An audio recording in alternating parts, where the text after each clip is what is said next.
Mesdames et messieurs, bonsoir. La télévision d'État en Arménie occidentale vous présente les nouvelles de jour. Voici le principal chapitre d'aujourd'hui.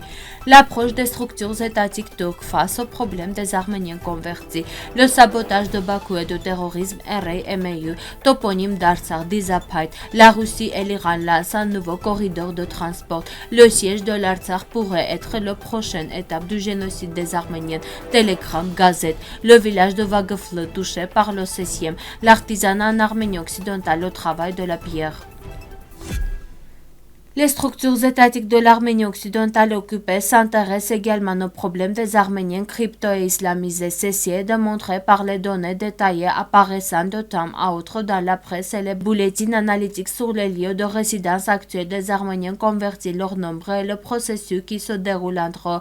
Les historiens turcs notent que dès le début, l'État turc a pris des mesures pour distinguer davantage des Arméniens qui se sont convertis à l'islam pendant le génocide. Et par exemple, les autorités compétentes ont été tenues de prendre des notes spéciales contre les noms des Arméniens dans le registre et de remplir les passeports de manière à comprendre leur conversation. Il est indiscutable que les Arméniens en Arménie occidentale occupée, qu'ils soient manifestes, crypto et islamisés, sont toujours sous la surveillance sérieuse de l'État et perçus comme une menace potentielle. Ceci est également confirmé par les données remarquables suivantes. On sait qu'en 1980, le 12 septembre, un coup d'État militaire a eu lieu dans l'État turc et l'état d'urgence a déclaré. Le commandement d'urgence demande aux services de sécurité de vérifier s'il y a des Arméniens ou des personnes d'origine arménienne dans les zones et s'il y en a de les enregistrer et de les mettre sous surveillance. Le journal d'État turc Radical a également publié les aveux d'un ancien employé des services de sécurité turcs qui déclare spécifiquement: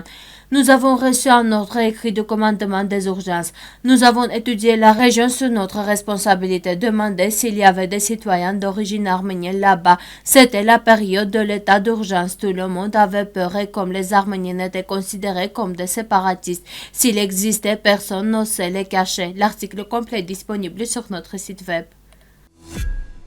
Dans un communiqué, le ministère des Affaires étrangères de la République d'Arménie a qualifié le sabotage mené par Bakou contre l'Artsakh le 5 mars de terrorisme, notant que dans les conditions existantes, l'envoi d'un groupe international d'enquête à Berdzoré en Artsakh devient une nécessité vitale. À la suite de l'attaque de sabotage menée par les forces armées azerbaïdjanaises en Artsakh, le 5 mars, 3 officiers du département des passeports et des visas du ministère de l'Intérieur de la République d'Artsakh ont été tués et ont été blessés. Les faits prouve qu'il s'agit d'une provocation préplanifiée et instruite par les plus hauts dirigeants de l'Azerbaïdjan. Après l'incident, les organes officiels de l'Azerbaïdjan ont diffusé des informations selon lesquelles ils auraient reçu des informations opérationnelles selon lesquelles des armes, des munitions et du personnel étaient transférés d'Arménie vers l'Artsakh et ont mis en œuvre ces informations opérationnelles. Les actions de groupes subversifs azerbaïdjanais ne pouvaient être qualifiées de terrorisme. Parallèlement aux actions visant à bloquer la route de Berdzoré a créé une catastrophe humanitaire en Artsakh. Depuis près de 3 mois, l'Azerbaïdjan continue de terroriser la population arménienne d'Artsakh dans le but ultime d'un nettoyage ethnique en créant des conditions de vie inhumaines dans leur patrie, précise la déclaration. Condamnant les actions agressives et offensives de l'Azerbaïdjan, l'Arménie occidentale appelle les structures internationales à imposer des sanctions à l'agresseur azerbaïdjanais. Cela prouve une fois de plus que l'Azerbaïdjan ne veut pas la paix et le seul document qui peut établir un paix durable dans la région est le traité de Sèvres.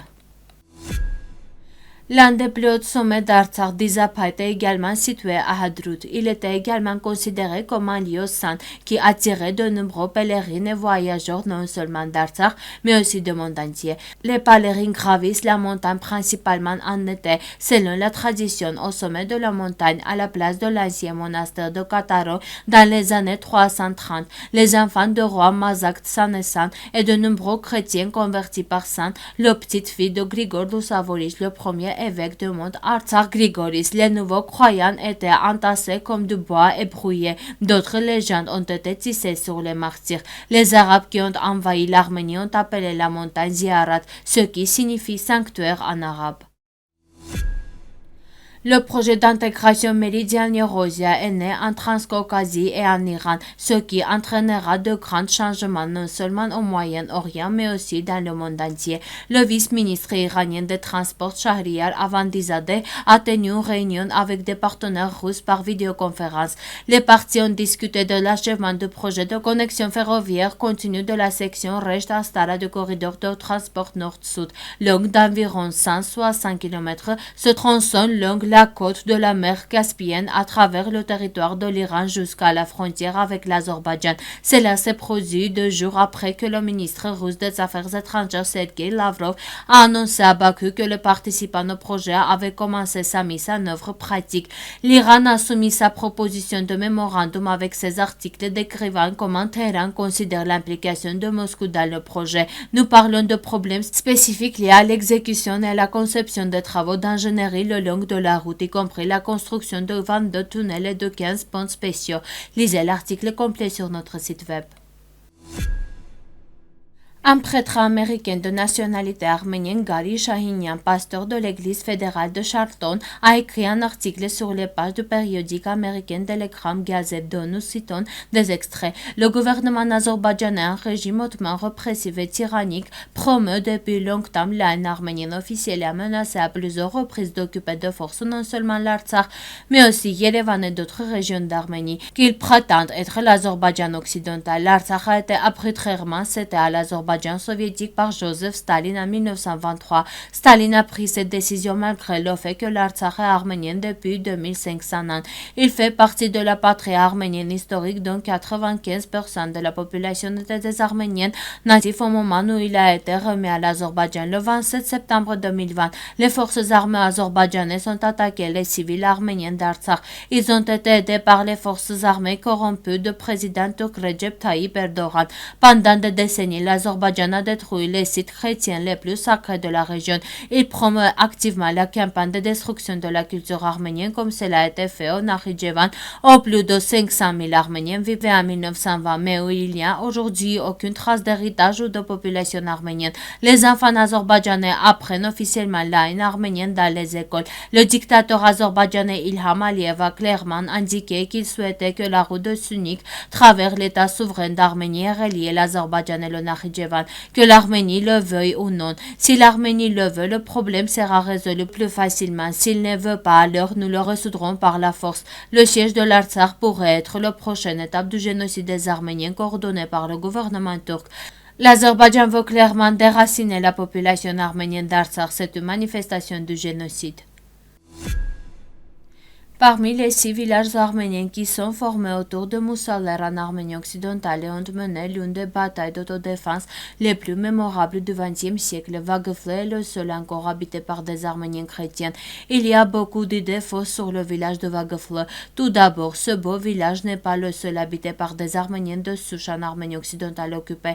Enfin, n'oublions pas les nombreux villages de Mouch, Sassoun, Hamchen et diverses autres provinces où les Arméniens de souche continuent de vivre avec diverses manifestations identitaires. Tous les Arméniens vivant à Vagefle sont chrétiens et ont une opportunité unique d'avoir une église arménienne active dans le village même, ou plutôt, ils l'avaient fait. Le tremblement de terre qui a secoué Vagefle le 21 février a également laissé en moitié détruire l'église locale de la Sainte Vierge Marie, rappelée chaque année par le tintement des ponts remplis d'harissa, de chants joyeux et de vin local fait maison lors de la fête de la bénédiction des Rassans. Le village de Vagefle préféré de tout vit aujourd'hui dans un silence glacé dans l'air. Les tremblements de terre qui ont frappé l'Arménie occidentale ont été dévastateurs pour les habitants de Moussaler. Malheureusement, de nombreux Arméniens de Vagefle ne peuvent toujours pas rentrer chez eux et il y a un besoin urgent de tentes dans le village pour fournir un abri temporaire aux ceux qui restent à l'extérieur. Selon le chef de la communauté Perche Karatoun, l'église Sainte-Marie la Vierge du village a également été endommagée et de nombreuses maisons, y compris historiques, ont été détruites. La culture arménienne continue de se distinguer par son artisanat unique dont malheureusement peu ont été préservés aujourd'hui. En Arménie riche en variétés de pierres, la maçonnerie s'est développée depuis l'Antiquité. Maisons, châteaux, églises, ponts étaient pour la plupart construits en pierre. Plus tard, l'argile a été découverte et la poterie s'est beaucoup développée. Les artisans engagés dans le travail de la pierre, les maîtres qui réalisent des sculptures artistiques sur pierre sont appelés tailleurs de pierre. Même les architectes les plus en vue étaient appelés tailleurs de pierre. Ils ont construit non seulement des villes, des châteaux, des édifices civils notables, des temples, des caravansérails et des ponts, érigés des monuments, mais ont également fabriqué des moulines et des meules à huile, des mortiers, des hoques et des récipients et d'autres choses et objets. Le travail de la pierre est un artisanat traditionnel et populaire du peuple arménien et a souvent été transformé en un véritable art et conserve toujours sa force et sa puissance traditionnelle. Merci de votre fidélité. À la fin de notre émission, vous pourrez profiter d'une performance musique folklorique des Arméniens. Vous pouvez écouter la version complète de la musique sur notre site web.